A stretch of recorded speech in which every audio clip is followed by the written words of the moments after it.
All right, everybody, welcome to TraiLive. I'm Eva Benna, my daughter Eva Benna, and Jen Benna. Hi, guys. Nice to see you. Hey. We're back. We're back from Hardrock. How was it, Eva? Hardrock. Good. And did you do a kids race there? Yes. And how did it go? Good. What did you do at the end of the race? With the rock. What do you do to the rock? kiss it. You kissed the rock. Nice. And who else was there? Tristan. Tristan Olsen? No. No? What did you beat him? Let's just get that out there right now. I beat Tristan. Okay. There you go. Well, What do you want? all right, Tim. Tim, work That's what on I'm telling you that. about. You better get that guy running faster. Anyway, yeah, it was a great event out there. It's fun, right? We're back. We all had a good time. And here's a segment. We apologize that the audio was a little messed up. We did have a camera that got a little fried from some lightning and rain, and we didn't realize it. So the audio is a little messed up, but the content's good. Oh, and by the way, thanks to Jamil for this awesome Run Steep, Get High hat. Definitely check those out. Good stickers, good hats. Yeah. And yeah, thanks, Eva. Good job, Eva. All right. Up next, Tony Krupicka and a segment at Hardrock.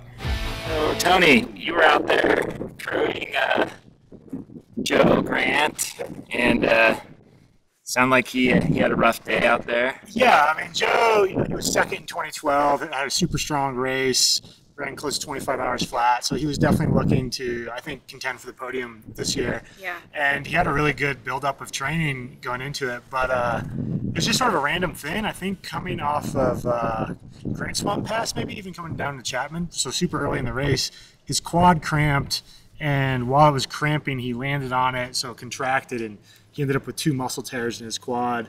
He ran another 30 miles on it, as we tend to do, and but at that point, he was on top of Engineer Pass in the middle of a lightning and rainstorm, and yeah, so he ended up dropping there. It was a bit of a tense situation. He was riding a mountain bike down because he couldn't go downhill anymore. We drove up to get him, so it was Hardrock is always eventful crewing, and this year there's certainly not disappointment in that respect. Yeah, absolutely. Like this year, we had someone get hit by lightning. We had a broken finger. We had a rock fall hit somebody in the face. Yeah. We had hypothermia. People had to crawl into tents. I myself actually nearly got hypothermia. Yeah. I was on top of Handy's Peak when the lightning and the rain hit, and yeah, it was pretty. One of the more eventful years at Hardrock, I'd have to say. Yeah, and it's just a huge part of the flavor of the race is a true mountain environment, and it's remote, and you're required to be mostly self-sufficient. Yeah, absolutely. You kind of get a little complacent, I think, at some of these other sure. events because you're so close to, towns and things. But I think I myself actually got a little complacent out there and nearly got myself into trouble. Yeah. But Tony, tell us about the front of the race. Like, what's your thoughts? Just Killian. But I mean, what else is going on up there? Oh, what else is going on up there? Well, this year this is the 5th year that I've been at the race. Crewing and pacing, and I think it was the most. I was at Grouse Gulch at that mile 58, and except for Killian and Julian, who came in together, right? Everyone else was having just some issues, like everyone else was looking pretty rough. Major issues. Yeah. Dakota rolled his ankle. Seb came in with apparently symptoms of rapid, which I don't know if that had been true or not, but he dropped there. Right. Gosh, I don't know. It just goes on and on. I mean, Joe, when he finally got there, was in a vehicle. It was a lot happening with the contenders. I mean, Timmy didn't show up until hours and hours later than he'd planned on. Right. With huge stomach issues. So it was volatile at the front. I don't know. I mean, they were on course record pace, I guess, right. A little over course record pace coming into Telluride. So maybe that was a little quick for some of the guys, but I actually don't really believe that. I think that it's just racing 100 miles, especially in these mountains, is a really difficult thing, and it's unpredictable, and you can't. It's hard to have a good day, and so not everyone's going to have it. Right. So tell me about Killian. I mean, that was amazing. And when we saw him all day, he looked just super calm and chill, and it didn't seem like he was racing hard until much later. Right. What's your take on what he I don't think he put ever together? seemed like he was racing hard. It was amazing. Yeah. It was No, amazing. I've raced Killian a handful of times. Yeah. And this was the first time where it was just obvious that he was on such a different level of fitness and ability, you know? Yeah. And I mean, for me personally, as you know, a fellow competitor, at first it was just sort of like deflating and almost like, you know, a little bit like, just like, oh my gosh, Right. like how do you even, you know, think about competing with that? Because he was just so comfortable all day, and could probably easily take an hour off of his time. No, I don't know about easily, but he could take an hour off. Do you think his so? time. Yeah, I think absolutely. so. He was sitting in every aid station for just eliminating ever. some of his rest at aid stations, and that would do it alone, you know. And that's impressive to think about, and it's inspiring, you know. It's inspiring. But I think at this point, at 100 miles in the mountains, you know, which that's what this course is the epitome of that. He's on a different level than everyone else. There's other races where, you know, the win isn't a certain thing for him, but when it comes to racing 100 miles through real mountains, yeah, he's the best in the game. Do you think that, so the Europeans were obviously a little bit ahead of the Americans. Do you think it's just the terrain and what they're training on, or what do we, is there anything to be said about that? Coincidental? A little bit coincidental. Yeah.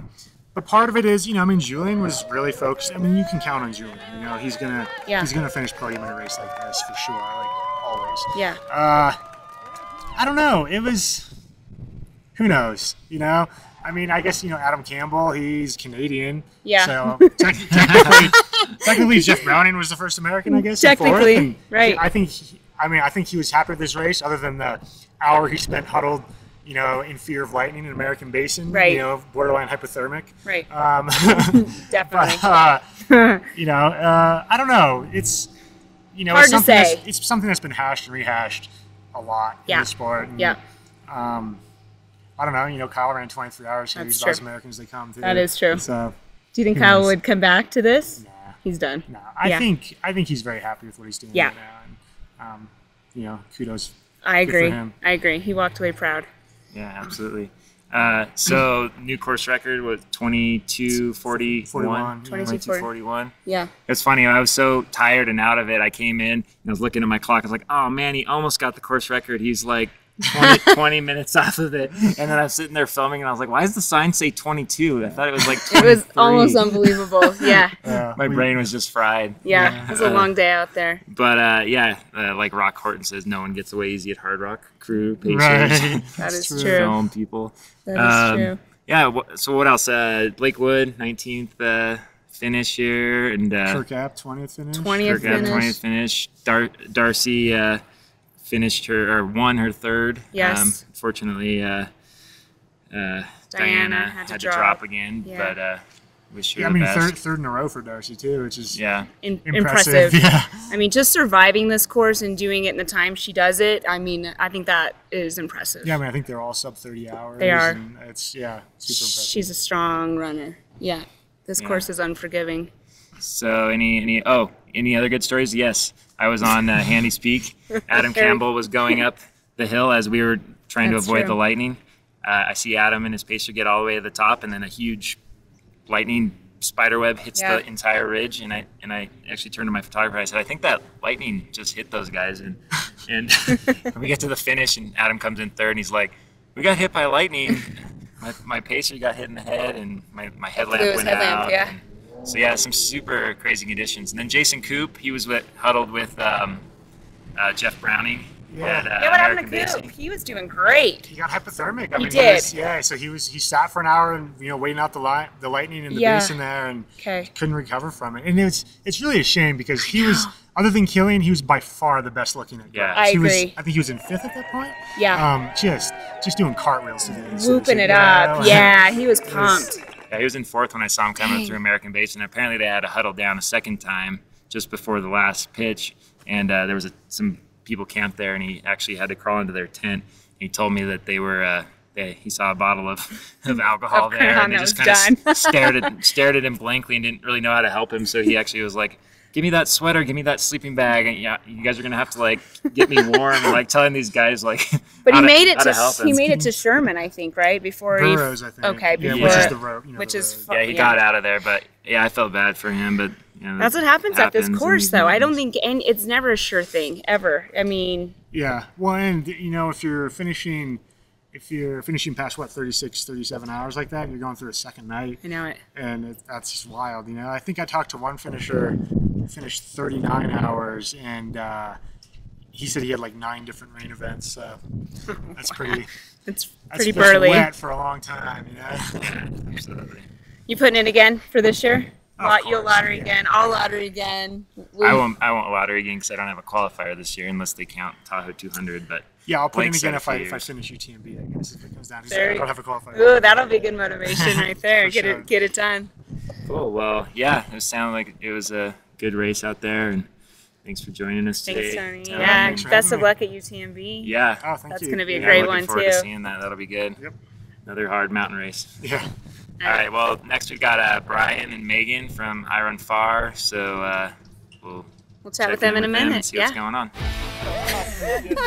And we're sitting on a snowboard bench. I mean, the wheels have fallen off of this whole operation. So we're back with Meghan and Bryon and Jen.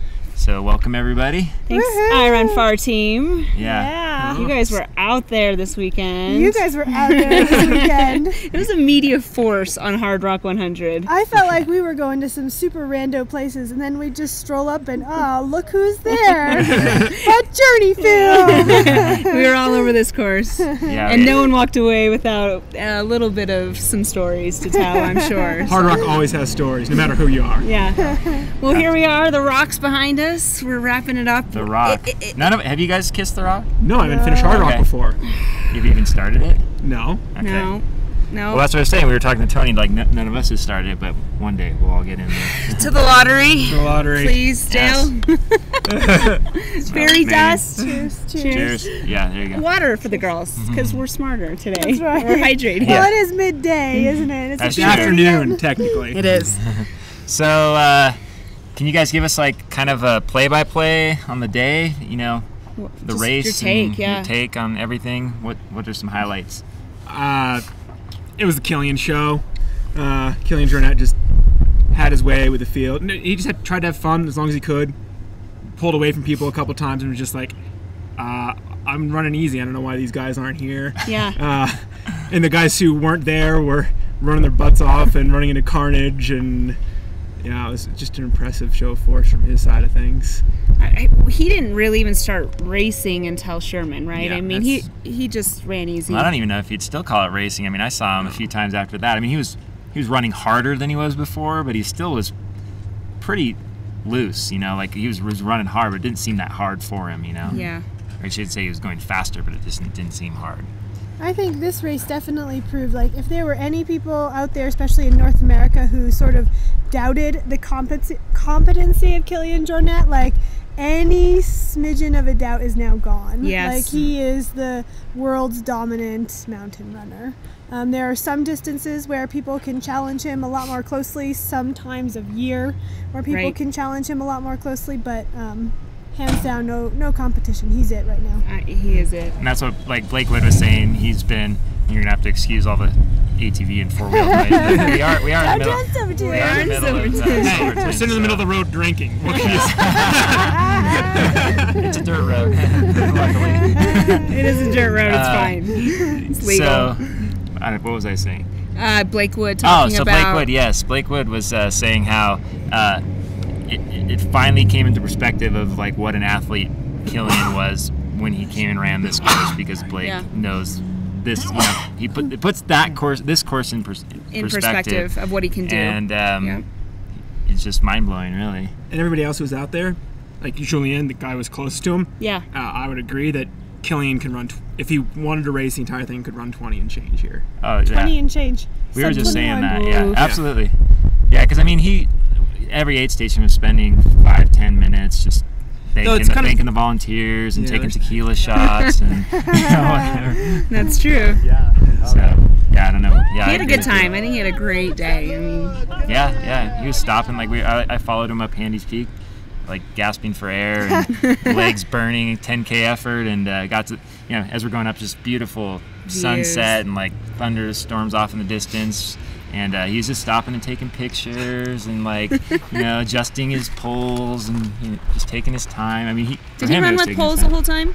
No, just towards after grouse, I think, just going up the big climbs. But he would just drop him in his pack after he'd get to the top. You may have had him at U-Ray too. I can't remember. I thought somebody's mentioned. He picked him up at U-Ray. Yeah. Okay. And I think he dropped him at Maggie. Okay. I think it's where he decided to not take him home. I was really impressed also with, on the other side, like Killian just had his way out there, but Julianne and Adam both ran very consistent, very smart.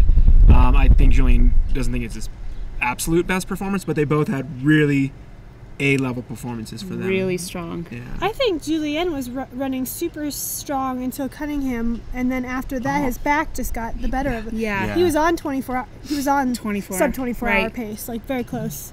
He could take an hour off probably with that too. Yeah, and we were sitting at the finish looking at our watches going, well, he should be splitting about, 2 hours and 40 minutes here. Okay, it's been 2:40, it's been 2:50, it's been 3. Something's happening to him. Well, on this and that last was stretch. the story of the day. I mean, we were at grouse waiting for Timmy, who was hours and hours, and I never saw. I mean, the carnage at grouse that came in. I mean, this course just was. But that's what you'd expect it. Yes. Honestly, like if the other direction it's U-Ray, this direction it's grouse. Everybody's gonna leave U-Ray. It's kind of that point, isn't it? But they have that. They're already tired, and they have that huge mile vert climb at a U-Ray to Engineer Pass, and that's where the bodies start dropping. Do you think anyone made mistakes up front that were just obvious, or is that I mean, one can doubt that Seb's he's had a bunch of tough races this year with a bunch of extenuating circumstances with mono and rhabdo, and he's just out there again, and maybe he was just tired. And Dakota sprained his ankle. What can you do? There's not much. And Joe tore his quad. Like, it's gonna happen. It was a high percentage of like kind of carnage in the top elites, runners. I mean, like at Western States, you might expect 20% of the elites to blow up, and this thing is probably like 60%. Which is strange because in the overall field, it's actually a reasonably high finishing percent. Exactly 100 out of 140. Really impressive. I was surprised when they said that yesterday. Yeah, it was. I think at Hardrock previously, like last couple of years, you've seen people sort of blow themselves up, and I mean there were just a significant number of like discrete events that ruin people's races, like a blown ankle and a blowed quad muscle. Like, kind of, you can't really control that. No. But then you can be struck by lightning or hit by a rock fall and finish in the top 5. Okay, I think we need to cheers those guys. Campbell-san. Amazing effort to get through that. That was impressive. What were we talking about? We got to think about time to talk about those ladies. Let's talk about the ladies. Diana and Darcy. Tough ladies. And cheers to Darcy. 3 years in a row. I mean, honest to God, she's amazing. I think she's got a new nickname. Miss Consistency. Miss Consistency. And she have like almost the exact same time, 3 years in a row? It's 29. It's 29 and change, and I think it's between like 10 and 50. Like 29. It's amazing.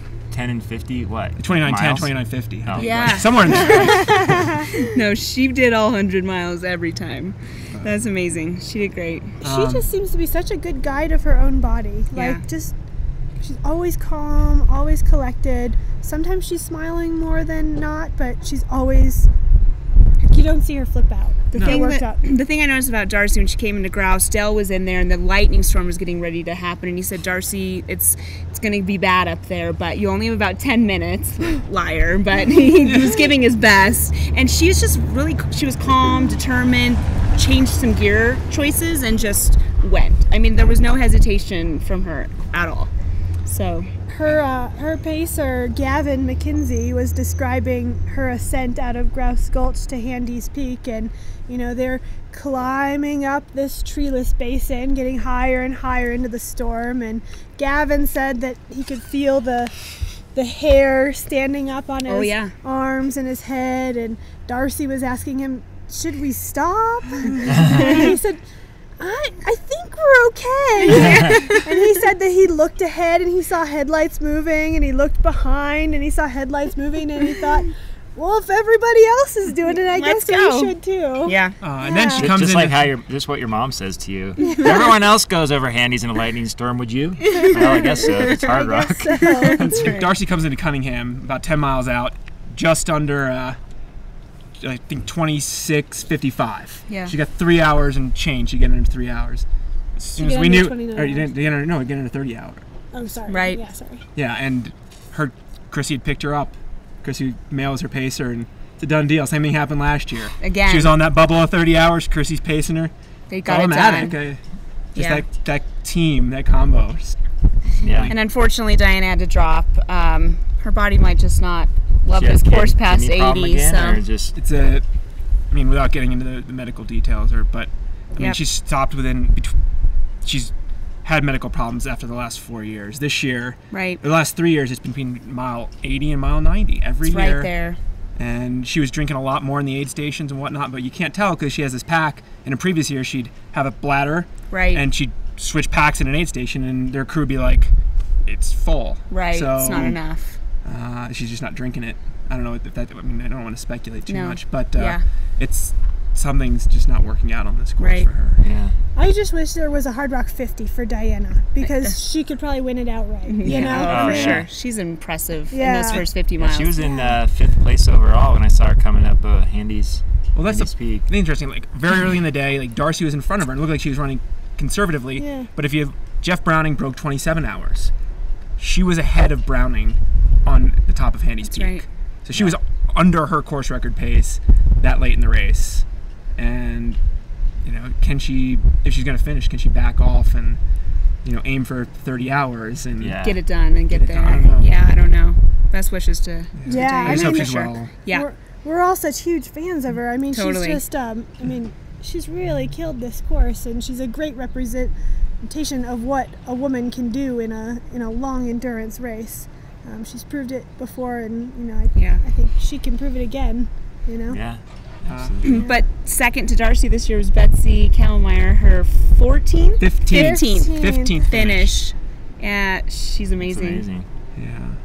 Yeah. She crossed the line, and she said, she kind of leaned up against the rock, and she said, "Not bad for an old lady."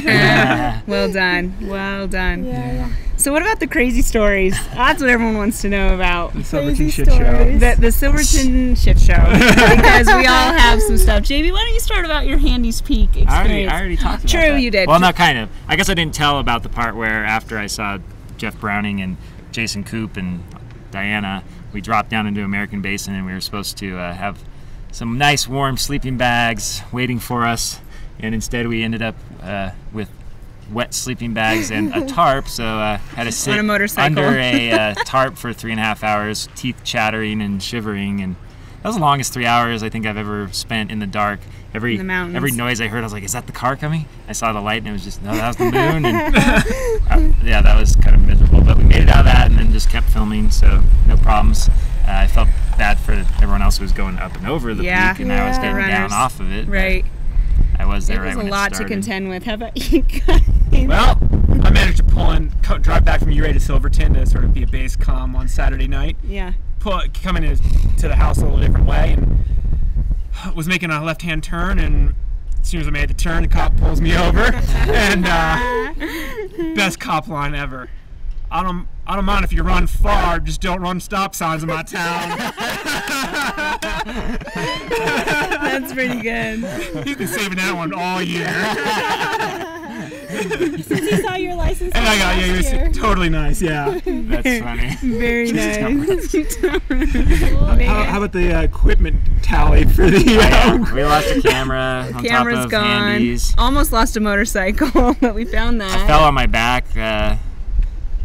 on, I don't know, Putnam.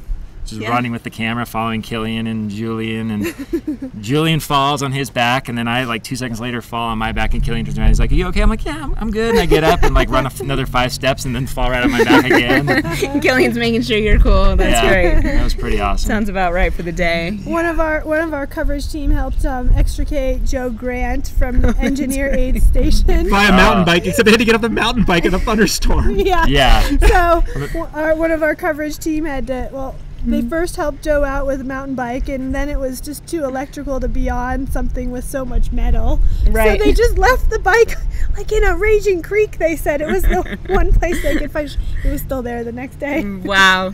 It's the Hardrock Triathlon then. Yeah, Joe said he did the triathlon. He was riding a bike, running, swimming through creeks. Tim Ellison slept on a mattress. I mean, it's been entertaining. So outside us in the front of the field, any favorite story you have from the weekend? Man. Any personality, any story, anything that pops out? For me, it was sort of a hard rock legend. John DeWalt passed away. Yeah. And Billy Simpson, who race director Dale Garland says gets hard rock, and he does, carried a little urn of John's ashes around the course, and then went up on the Grand Swamp Pass. Left him up there. And impressive. Yeah, I actually ran with Billy for a minute, and he told me that. We were going down Putnam, and that was pretty impressive. I've got John DeWalt in my pack. Oh, yeah? His ashes, yeah. Oh. Gonna put him on, you know his legend, don't you? Or do you? I don't know the story, I know the name, yeah. So.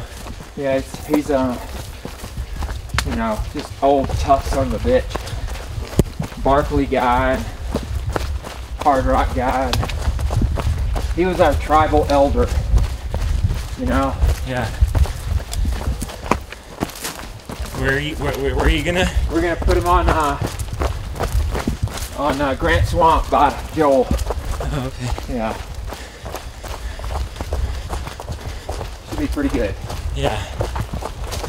I was definitely moved by that. And also I think the award ceremony is probably the best award ceremony. Best in the business, yeah. Because they talk about every finisher and what they went through to get to the finish. So it really is a family. I mean, you feel that from the second you get here to the second you leave the rock. It's pretty amazing. This is definitely a super extended family reunion here in Silverton this weekend, as opposed to a family That's reunion. right. That's right. A few more people around. That's right. Yeah.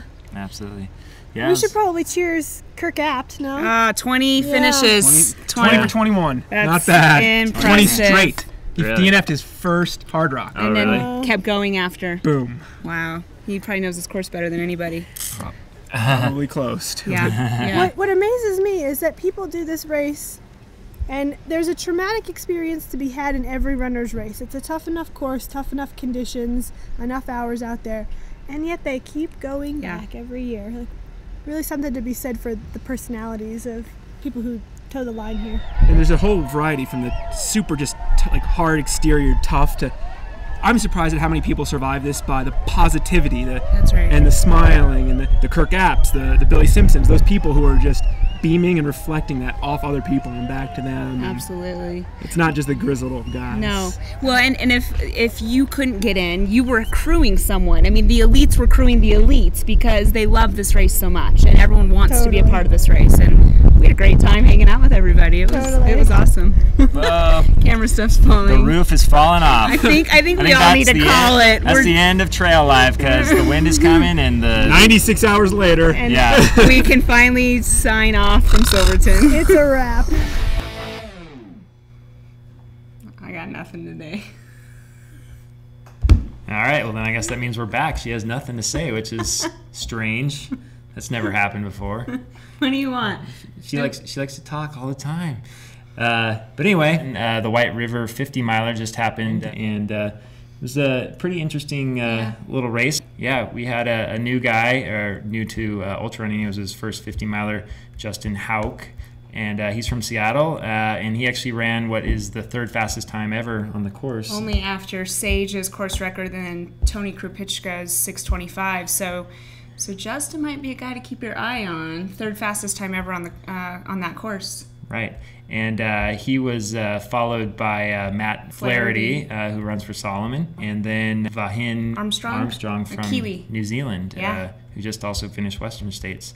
And then in the ladies' race, that was the race. Yeah, let's face it. Very close race. We had Jody Adams-Moore, who came in just under 8 hours and followed less than a minute behind her. I think it was like 30 seconds. Yeah. Eliza Lapierre from the... just coming back from injury, actually, and had to skip Western States, so she seems pretty fit. Yeah, White River is definitely a classic. We wanted to just show you a few videos and photos from that. Okay. So do you want to say goodbye to everyone today, Eva? What? Do you want to say goodbye to everybody? Just say goodbye. Say bye, everybody. Ring it again. Okay, ring it again. You can ring it, and then you can wave to the camera. Ring it again and say goodbye, everybody. Bye, everybody. See you later. See you next time. Thanks for coming, Eva. Keep the lightning off your head and the rain off your camera. TraiLive.